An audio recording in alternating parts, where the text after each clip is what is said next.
são o Espaço Lençol em Belo Horizonte, já que esse espaço existe em Portugal, traz essa memória da autora, então vocês são esse espaço aqui. Olha, o espaço, eu conheço a Lençol e a obra da Lençol, Vânia, João acho que não, mas eu e Vânia pelo menos antes mesmo do Espaço Lençol ser criado. O Espaço Lençol foi criado em 2006 por ela, tem várias cartas da Lençol. João tem também, então foi antes. Foi antes. Falando desse desejo, discutindo com a gente como é que seria esse espaço, a carta de princípios, o estatuto, foi tudo muito pensado por ela, desejado, principalmente foi depois que o Augusto morreu, ela estava preocupada com a transmissão dessa obra, para quem que isso ia ficar, etc, etc. Então, é claro que eu me sinto parte desse espaço, desde a sua fundação, desde a sua fundação, eu e um monte de gente aqui, e principalmente porque ela constrói essa ideia de espaço dentro da obra dela, isso aparece muito claro naquela entrevista que ela dá para o João Mendes, né? Como uma coisa que não é uma sede física, tem a ver com a casa, mas não é exatamente aquela casa. O espaço Lençol tem a ver muito mais com a noção de espaço literário do Blanchot, embora ela diga que não há literatura, né? O espaço do texto, muito mais do que, assim como a língua é portuguesa, mas o pensamento está a largar-se, o espaço está lá em Sintra, mas o pensamento está a largar-se. Então, nesse sentido, eu acho que todo mundo que trabalha a obra da Lençol, que se dedica a essa legência, a essa leitura, é o Espaço Lençol. Por um acaso ou não, nós todos que estamos aqui, exceção da Ângela, somos associados desse espaço. Mas a gente tem, a partir da morte da Lençol, muitas divergências, assim, muito nítidas, de algumas coisas que apareceram com muita nitidez, assim, depois que ela morreu, e das quais a gente discorda. E a gente acha que a gente pode fazer oposição a alguma coisa fazendo parte dela. E é assim que a gente tem funcionado até esse momento. Você pode citar uma coisa assim, por exemplo? Por exemplo, isso que o João acabou de citar, né? Esse tipo de leitura que é desse texto completamente desterritorializado, que pretende reterritorializar o texto, dizer que ele é português, que ele é canônico, que ele é, que mais? Universal, enfim, sabe? Esse primeiro grande congresso que foi feito, o primeiro colóquio internacional de Maria Gabriela Lençol, foi feito em Sabará, João era aluno de graduação, inteiramente construído, pensado, não por mim e por Vânia, não foi? Lembro direitinho, a gente sentado construindo aquilo ali, e convidamos os portugueses, tá? Foi o primeiro, e ele foi modelo para os outros, porque eles tentaram alcançar alguma coisa da radicalidade. A gente pegava os alunos da faculdade deles e levava lá para o Teatrinho de Sabará. Era o quê? Sei lá, 50 pessoas, uma coisa assim, né? Era bem competente. Então, assim, esse tipo de pensamento, ele não vingou enquanto a Lençol foi viva, principalmente porque ela não deixava que isso acontecesse. Não deixava mesmo. Olha, eu amo porque na minha vida, eu vou falar de um jeito muito particular, né? Tem um antes e um depois. Sabe, tem algumas coisas na vida que são acontecimentos porque antes era de um jeito, depois foi de outro. O Lençol para mim é um desses acontecimentos, assim. Foi um acontecimento da minha vida. Importante não só literariamente, era uma época quando eu encontrei o Lençol que eu era professora já em 92, há 8 anos da Faculdade de Letras, né? 10 anos professora e 8 anos da Faculdade de Letras, da UFMG.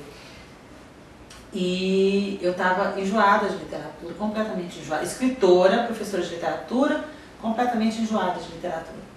E aí, quando eu encontrei o texto da Lençol, eu falei assim, então é isso. Então existe um texto com o qual eu posso trabalhar pelo resto da minha vida. Assim. Esse texto ele tem coisas para investigar para o resto da minha vida. Então, um valor literário, uma direção literária, claro que ela significou, mas muito mais do que isso. Assim.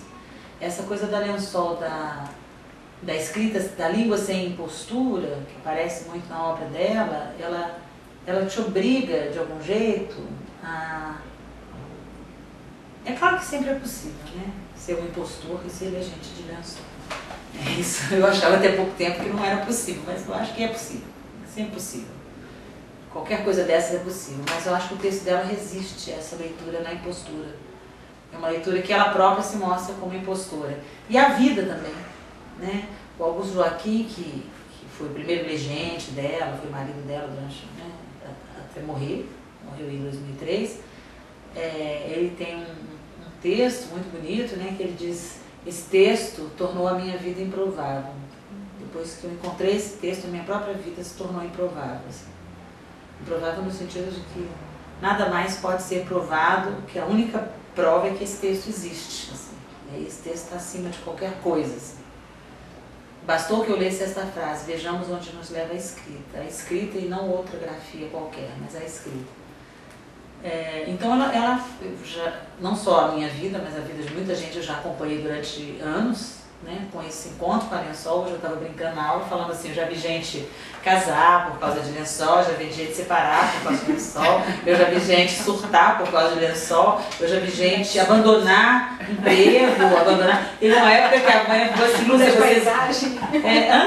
Mudar de paisagem. Mudar de paisagem por causa de Lençol, mudar de sexo. Não, eu já vi coisas assim, impressionantes. E que tem a ver com o encontro com a obra de Lençol. Assim, porque tem a ver com alguma coisa, não que a obra de Lençol mandou você fazer isso, não. É porque a obra de Lençol te retificou num ponto que não dá mais para levar a vida numa impostura. Então é um encontro consigo mesmo. É um encontro com esse texto que reflete, digamos assim, né? Que faz você pensar sobre a direção da sua própria vida. A literatura e a vida para Lençol, elas não estão separadas, né? Então isso retifica também o sujeito e a própria vida que ele vem levando. Assim, eu acredito nisso. Não sei se vocês diriam a mesma coisa. Mas nada no sentido assim de uma terapia ou de uma autoajuda, não é isso não. É porque não é possível você ler esse texto e permanecer vivendo algumas coisas que são muito da impostura mesmo, muito superficiais. É claro que a vida, né, a gente faz negociações de vez em quando, tem que viver umas imposturas, mas assim, profundamente é muito difícil. Eu acho que é muito difícil. Eu conheço gente que, eu estava lembrando da Mariana, né, que é uma menina até bacana e tudo, que entrou assim, no encontro com a Lençol, e depois ela foi, aquilo ali foi fazer mal para ela, porque tem isso também. E ela recuou, foi estudar uma coisa completamente, menina muito inteligente, né? Recuou, foi estudar uma coisa completamente diferente, porque tem isso também. Então tá bom, eu não suporto esse texto porque ele me obriga a fazer uma mudança na minha vida que eu não estou disposta a fazer, então eu não vou fazer a mudança. O que eu vou fazer é não ler mais esse texto, né? Tem isso também. Se é melhor ou pior, não sei, depende, né, do que... A Cíntia, uma aluna minha que ficou muito tempo com a Lençol, foi muito amiga dela, ela dizia uma frase, até não é nem referente a Lençol essa frase, ela é referente ao Blanchot, mas eu acho que ela se aplica muito mais até a Lençol. Ela dizia assim: tudo depende da quantidade de afeto que se consegue suportar. Então, às vezes você não consegue suportar aquela quantidade de afeto, não tem nada de errado nisso, mas você não consegue e prefere se afastar. Isso também eu já vi, foi o caso da Mariana, né? Não sei se ela tomou um destino pior ou melhor para ela, né? Mas é um exemplo de alguém que... Mas em geral, também, né? O diabo sabe para quem aparece. A Lençol sabe para quem ela aparece. Quando ela aparece, a pessoa de alguma maneira também já está pronta para aquele encontro, né? Isso é interessante, de alguma forma já está disposta a não recuar disso. Então você encontrou Lençol? Eu encontrei Lençol, eu acho que todo mundo aqui encontrou, né? Foi um encontrão, assim, não só eu, né? Porque eu acho que as pessoas que permanecem lendo, continuam lendo, fazem tese. Eu me lembro que uma vez a Vânia falou assim: Lúcia, você vai ser responsável pela miséria dessa família. Porque, como diz meu marido, se fosse estudar índio, negro, estava ganhando mais dinheiro. Que dá mais ibope. Lençol não é uma coisa assim exatamente da ibope, né? Assim, uma coisa rara, sofisticada, né? Enfim, não é nada assim tão popular assim, né? Então eu me lembro que na época o Mauro estava querendo largar a medicina, né? Lá, o marido dela é psiquiatra, querendo largar a psiquiatria e sabe, umas coisas assim, essa miséria, essa família. Eu quero ver o que você vai fazer agora, uma pessoa de bolsa de estudos. E a Lençol tem uma expressão assim, evoluir para pobre, estamos todos evoluindo para pobre. Literalmente, entendeu? Assim, porque, não, não suporto mais aquele trabalho, por isso que a gente Eu não sei devagar com a dor. Eu não sei se eu encontrei com o Lençol, mas no caminho, vindo pra cá, lendo algumas coisas, eu tive esse pensamento. Eu acho que eu vou querer parar de trabalhar pra poder estudar mais. É porque ela literalmente era radical nisso, né? A Lençol, ela viveu durante muitos anos com o Augusto, teve filhos, né, com o Augusto, e exclusivamente, a única coisa que a Lençol fez, além de escrever, foi dirigir uma escola, quando ela esteve exilada na Bélgica, e fazer pão. Que ela vendia e tal, ensinava os alunos a fazer pão, manter isso.